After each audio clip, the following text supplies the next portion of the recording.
My name's Isabella, and I'm 21 years old. I just finished my third year at art college, and let me tell you, it's been one hell of a ride. But before I get into all that, you need to know where I come from. I grew up in a house where I never felt at home. My parents, Tom and Sarah, always made it clear that my older sister, Emily, was their golden child. She's 4 years older than me and has always been a thorn in my side. From the day I was born, Emily seemed to hate me. She'd tease me, break my toys, and make my life miserable. And my parents? They'd just laugh it off, saying, "Oh, that's just how sisters are." But it wasn't normal. I remember when I was 14, I had this huge crush on a boy at school. His name was Jake, and I thought he was the cutest thing ever. I'd spend hours drawing portraits of him in secret, hiding them under my mattress where I thought no one would find them. But Emily found them. And you know what she did? She pinned them up on the school bulletin board for everyone to see. I still remember walking into school that day. The laughter, the pointing, the whispers. It felt like the whole world was crashing down around me. And Jake? He came up to me, all awkward and stuttering. Isabella. I saw the drawings. Look, you're nice and all, but I don't like you that way. I ran home crying that day. My parents were in the kitchen when I burst through the door, tears streaming down my face. "Mom, Dad, Emily humiliated me at school. She found my private drawings in."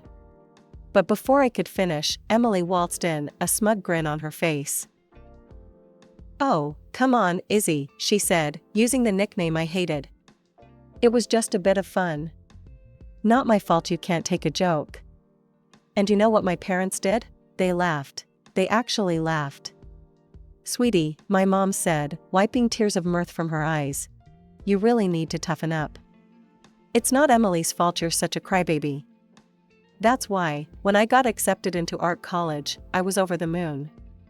It was my ticket out of that house, away from the constant mockery and belittlement. My grandmother was the only one who ever showed me any real love. She was the one who encouraged my art, who told me I had talent. When I got accepted, she insisted on paying for my tuition. "Isabella," she said, her eyes twinkling, "you've got a gift. Don't let anyone tell you otherwise. I'll make sure you get the education you deserve." For 3 years, she paid for everything. My tuition, my supplies, even some extra for living expenses. But then, just before my final year, she got sick. I remember sitting by her bedside, holding her frail hand. She looked at me with those kind eyes of hers and said, "Isabella, my dear, I'm so proud of you. You're going to do great things." Then she turned to my parents, who were standing at the foot of the bed. "Tom, Sarah, I need you to promise me something. Promise me you'll pay for Isabella's final year. She needs to finish her education." My parents nodded solemnly. "Of course, Mom," my dad said. "We promise." Grandma died a week later.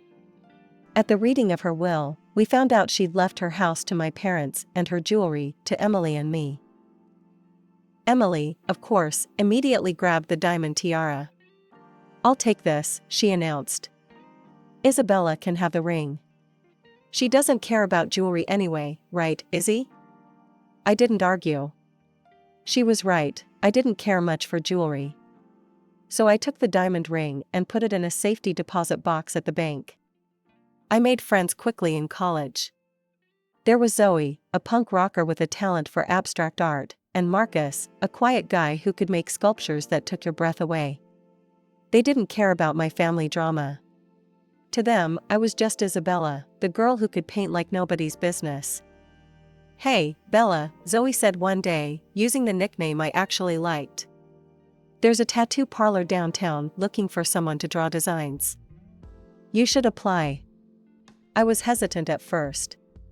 My parents would flip if they knew I was working in a tattoo parlor. But then I thought, why should I care what they think? So I applied, and to my surprise, I got the job. The owner, a burly guy named Mike with more ink than skin, took one look at my portfolio and said, "You're hired, kid." For the first time in my life, I was earning my own money. It wasn't much, but it was mine. I didn't tell my parents or Emily about it. I could already hear Emily's mocking voice. "Oh, little Izzy's drawing pictures for thugs now? How cute." College life suited me. I threw myself into my studies, determined to make my grandmother proud. My professors praised my work, and I even won a few small competitions. But more importantly, I was happy. The years flew by, and before I knew it, I was finishing up my third year. As the summer break approached, a familiar dread settled in my stomach. I had to go home. I opened the door and stepped into chaos. The living room was full of people, all bustling about with excitement. In the center of it all stood Emily, beaming as she held up a white dress. My mother noticed me first. "Oh, Isabella," she said, her smile faltering slightly. "You're home. We weren't expecting you so soon." I stood there, stunned. "Emily's getting married? When did this happen?" Emily turned to me, her smile turning into a smirk. "Oh, didn't anyone tell you? I guess we've all been so busy with the preparations, it must have slipped our minds."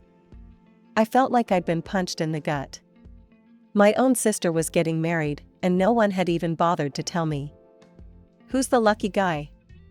I managed to ask, trying to keep my voice steady.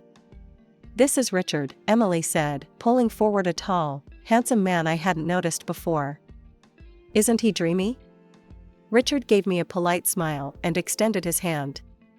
"Nice to meet you, Isabella. I've heard so much about you." I shook his hand, wondering what exactly he'd heard.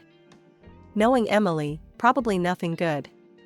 The next morning, I woke up to the sound of excited chatter downstairs. Emily was holding court at the breakfast table, surrounded by our parents and a couple of her bridesmaids. As I listened to their conversation, I learned that Emily had broken up with her previous boyfriend at our parents' insistence. Apparently, he'd been mixed up with some dangerous crowd. "Thank God you listened to us, sweetie," Mom said, patting Emily's hand. "Richard is such a better match for you. And his family is so well off." I couldn't help but roll my eyes. Of course, that's what they cared about. "Speaking of Richard," Emily said, turning to me with a smirk, "he's taking me out to dinner tonight. Not that you'd know anything about that, right, Izzy? Still haven't found a boyfriend?" They all laughed, and I gripped my coffee mug tighter, willing myself not to cry. Some things never change. As the days passed, I tried to stay out of everyone's way. I spent most of my time in my room, sketching and counting down the days until I could leave. But one evening, I couldn't avoid the family dinner. We were all seated around the table when Emily dropped her bombshell. "I've decided to wear Grandma's tiara for the wedding," she announced. "It'll look perfect with my dress." "Oh, that's a wonderful idea," Mom exclaimed. Emily wasn't done. "But you know what would make it even better? If I had a matching piece to go with it. Like, oh, I don't know, a ring?" I froze, my fork halfway to my mouth. I knew exactly where this was going. Mom's eyes lit up. "Oh, that's right. Isabella, didn't Grandma leave you a ring?" I nodded slowly, a sick feeling growing in my stomach. "Well, there you go," Emily said, clapping her hands together. "Izzy, you'll let me borrow the ring for the wedding, won't you?" I put down my fork. "Borrow? For how long?" Emily laughed, a sound that sent chills down my spine. "Oh, silly Izzy. I mean, you'll give it to me. For keeps." But Grandma left that to me," I protested weakly. "Come on, Isabella," Dad said, his voice stern. "Don't be selfish. It's your sister's wedding day." I looked around the table, hoping to see someone, anyone, on my side. But all I saw were expectant faces, waiting for me to give in. Like always. "Isabella," Dad said, his voice cold. "Either you give the ring to your sister, or we won't pay for your final year of college." The room fell silent. I couldn't believe what I was hearing. But you promised Grandma, I whispered, tears welling up in my eyes. Emily let out a harsh laugh. Oh, please. No one cares about promises made to some half-witted old woman. I stood up so fast, my chair fell over. How dare you talk about Grandma like that? I shouted. That's enough, Dad roared. Isabella, you have a choice to make. The ring or your education. Decide. I looked at their faces, Dad's anger, Mom's disappointment, Emily's smug satisfaction. In that moment, I knew I had lost. Again. With shaking hands, I took off the necklace where I kept the key to my safety deposit box. I handed it to Emily. The morning after the ring incident, I cornered Emily in the kitchen. When exactly is your wedding? I asked, trying to keep my voice steady. Emily looked up from her coffee, a sly smile playing on her lips. It's on the 29th. Why, planning to ruin it? I ignored her jab. 2 weeks. I had 2 weeks to get away from this toxic environment. No, I replied coolly. I'm going to visit a friend from college. I'll be back in time for the wedding. I packed my bags and left that afternoon, heading to my friend Zoe's place in the next city over. For the first time in days, I felt like I could breathe. Zoe and I spent the week exploring art galleries, hitting up local cafes, and just enjoying each other's company. It was exactly what I needed. But my moment of peace was shattered exactly 1 week later. I was scrolling through my social media feed when I saw it, photos of Emily's wedding. My sister, resplendent in white, the diamond tiara glittering on her head, and my ring sparkling on her finger. The caption read, "Just married. Off to the Maldives with my hunky husband." I felt like I'd been punched in the gut. With shaking hands, I dialed Mom's number. Why didn't you invite me to the wedding? Emily told me the wrong date. There was a long pause. Then Dad's voice came on the line. Isabella, your sister, she didn't want you there. She said you'd ruin her perfect day. We thought it was best not to tell you. I felt like I was going to be sick. How could you do this to me? I'm your daughter too. Don't be dramatic, Mom chimed in. It's not like you really wanted to be there anyway, right? I hung up, my whole body shaking with anger and hurt. A few days later, I returned home, only to find Emily had also returned from her honeymoon. I walked into the living room to find her, Mom, and Dad huddled together, looking at apartment listings. I cleared my throat, and they all looked up. Don't forget about my tuition, I said, my voice small. You promised to pay for my last year if I gave Emily the ring. Dad shifted uncomfortably. Actually, Isabella, we've decided to use that money as a down payment on Emily's apartment instead. I felt like the floor had dropped out from under me. But you promised. You swore to Grandma. Plans change, Mom said dismissively. Emily needs it more. I'm sure you can figure something out. Emily was still laughing, a cruel, mocking sound that made my blood boil. Before I knew what I was doing, I lunged at her, grabbing a fistful of her hair. Emily screeched, and suddenly everyone was shouting. Dad yanked me away, his face red with anger. That's enough, he roared. Isabella, get out of this house right now. I ran to my room, threw some clothes in a bag, and stormed out, slamming the front door behind me. As I walked away from the house, my heart pounding and my cheeks wet with tears, I realized something. I found myself back at Zoe's place, feeling lost and broken. For days, I barely left her guest room, alternating between crying and staring blankly at the walls. Zoe tried her best to comfort me, but I was inconsolable. A week passed in this haze of despair. Then, one morning, as I listlessly checked my emails, I saw a message that made my heart stop. Congratulations! You are the winner of the annual art school competition. Your prize includes a full scholarship for your final year of studies. I read the email 3 times, not believing my eyes. Then I let out a scream that brought Zoe running. I thrust my phone at her, happy tears streaming down my face. I won a scholarship. I can finish school. Zoe's eyes widened as she read the email, then she pulled me into a bone-crushing hug. Oh my God, Bella. This is amazing. For the first time in weeks, I felt a glimmer of hope. I could finish my degree without my parents' help. I could make my own way. When the new semester started, I threw myself into my studies with renewed vigor. Between my classes and my part-time job at the tattoo parlor, I barely had time to think about my family drama. Months passed, and I slowly started to heal. One day, I was hanging out with my classmate, Jake, who worked part-time at a local pawn shop. We were chatting about our day when he mentioned something that caught my attention. "You won't believe what happened during my shift today," he said. "This girl came in with the most beautiful diamond necklace and ring I've ever seen. Must have been worth a fortune." My heart skipped a beat. "What did she look like?" I asked, trying to keep my voice casual. Jake described a woman who sounded exactly like Emily. "Can you draw the jewelry for me?" I asked, my hands shaking slightly. Jake looked confused, but complied. As I watched him sketch, my suspicions were confirmed. The necklace was the one Emily had always bragged about, and the ring, it was my grandmother's ring. "Jake," I said, my mouth dry, "is there any way you could get me the security footage from the pawn shop?" Jake must have seen the desperation in my eyes because he finally nodded.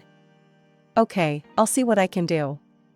A few days later, Jake handed me a USB drive. "Here," he said. "But you didn't get this from me, okay?" I nodded gratefully and rushed back to my dorm room. With trembling hands, I plugged in the drive and opened the video file. There was Emily, clear as day, handing over the jewelry. But what made my jaw drop was what happened next. As she turned to leave, a man entered the frame. Emily threw her arms around him, kissing him passionately. It wasn't Richard. I leaned closer to the screen, my heart pounding. As the man turned slightly, I gasped. I recognized him. It was Emily's ex-boyfriend, the one our parents had made her break up with because of his criminal connections. I sat back, my mind reeling. Emily had pawned her precious jewelry, including my grandmother's ring, and was apparently cheating on her husband with her criminal ex-boyfriend. Part of me wanted to immediately send this video to my parents, to Richard, to everyone who had ever believed Emily's lies. But another part of me hesitated. This was big. Too big to act on impulsively. Months passed, and I thought I'd put my family drama behind me. Then, out of the blue, my phone rang. It was my Aunt Lisa, my mom's sister. "Isabella, darling, I have wonderful news," she chirped, her voice bubbling with excitement. "Your sister is pregnant. Can you believe it? They're having a big announcement party next week. Isn't it exciting?" My heart sank.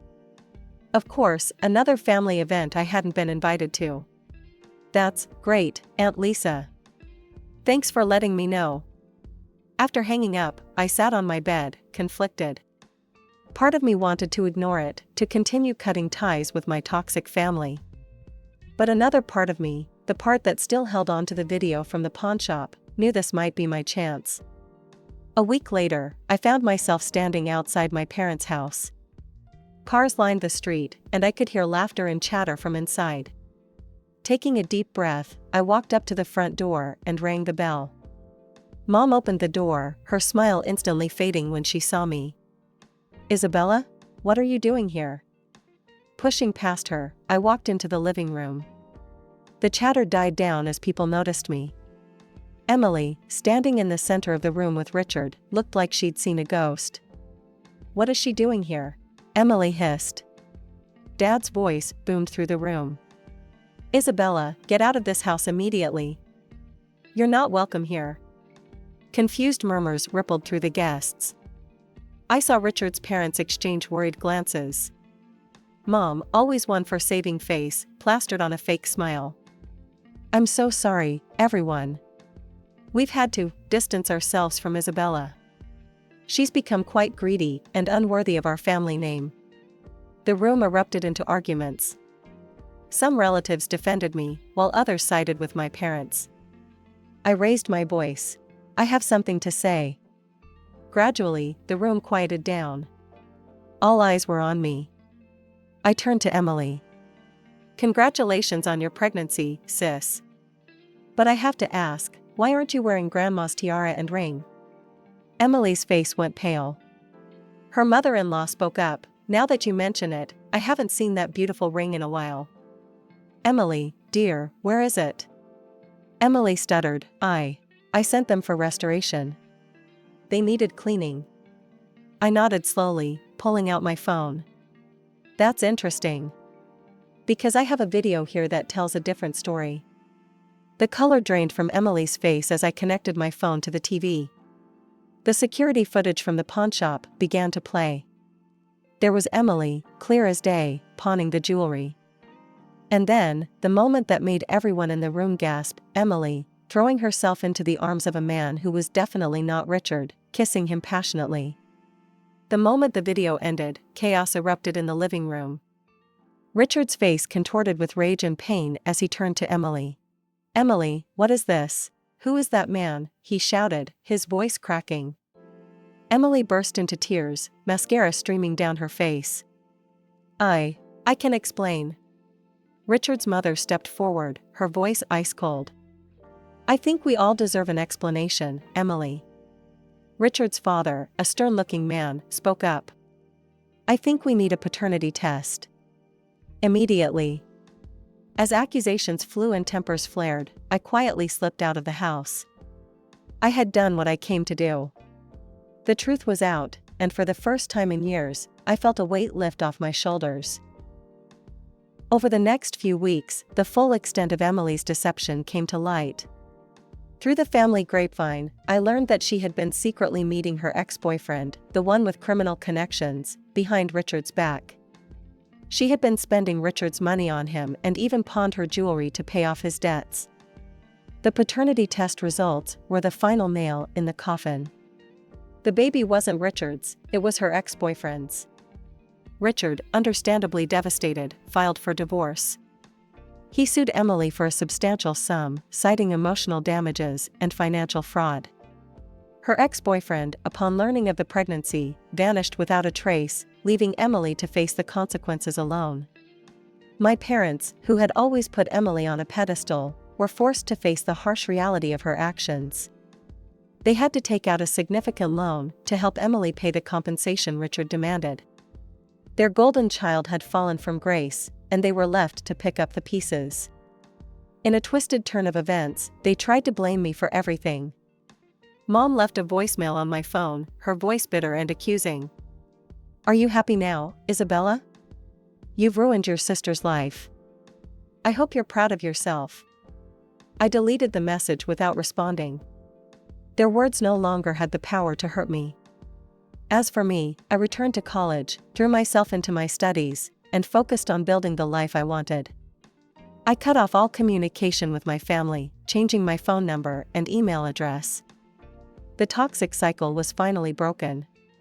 It's been 2 years since that fateful day when I exposed Emily's lies. I graduated from art college with honors, my final project earning praise from both professors and local art critics. Now, at 23, I'm working at the Harmony Art Gallery in the city. It's a dream come true, surrounded by beautiful artwork every day, helping to curate exhibitions, and even organizing events for up-and-coming artists. But that's not all. I've been painting in my free time, and to my surprise and delight, my work has caught the eye of several collectors. I haven't forgotten my roots, though. I still create tattoo sketches in my spare time. It's become a cherished hobby, a link to the past that reminds me of how far I've come. Some of my designs have even been featured in tattoo magazines, which never fails to make me smile. As for my family, well, that's a complicated story. I've maintained relationships with a few aunts and cousins who stood by me during the fallout. They keep me updated on the family drama, though I try not to let it affect me anymore. From what I hear, Emily is still living with our parents. She's unemployed, struggling to raise her child alone. Mom and Dad, facing financial troubles of their own, are constantly pressuring her to find a job and move out. The arguments are frequent and bitter, I'm told. I haven't spoken to my parents or Emily since that day. They tried reaching out a few times in the beginning, guilt-tripping messages, angry voicemails, but I stood firm in my decision to cut ties. Eventually, they stopped trying. On a brighter note, I've been dating a wonderful guy named Alex for the past year. He's a graphic designer I met at a gallery event. He's kind, supportive, and best of all, he understands my passion for art. We're talking about moving in together soon, another step towards building the life I want.